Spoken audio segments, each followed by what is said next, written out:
Well guys, I got two specimens in for repair. I've just done a quick check on them.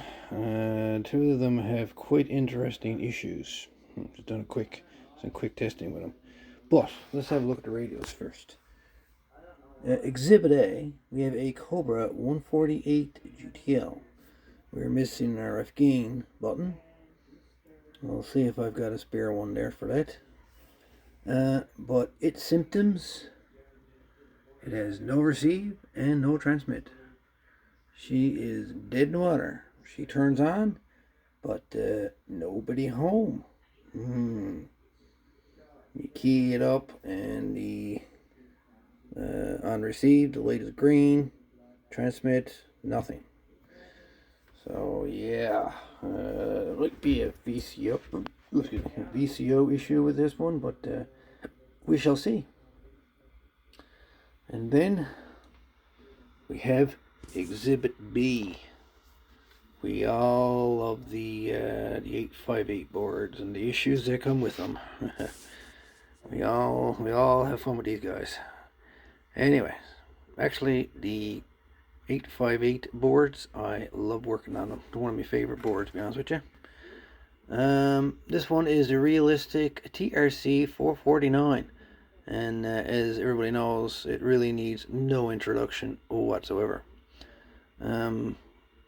This one has a very interesting issue, and I don't think I've run into it before, but its issue, it seems to dead short on upper and lower sideband. It doesn't do it on AM, and there's no transmit on AM or upper sideband. We have a transmit on lower sideband. So yeah, something is gone amok on this one.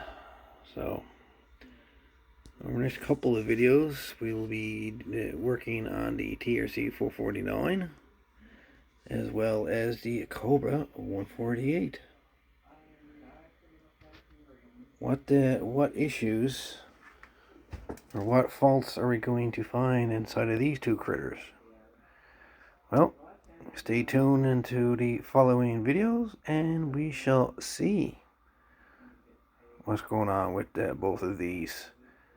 The owner for the Cobra 148, or I should say the owner of both of these radios, they sent me a copy of the service manual for a Cobra 148, as well as a schematic and block diagram and all that stuff, which will come in handy, I'm sure. And the 449, well, I can almost repair this one blindfolded, so.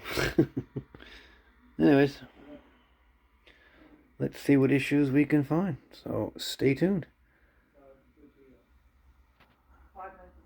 Realistic trc449 and the Cobra 148 GTL in for repair. Stay tuned.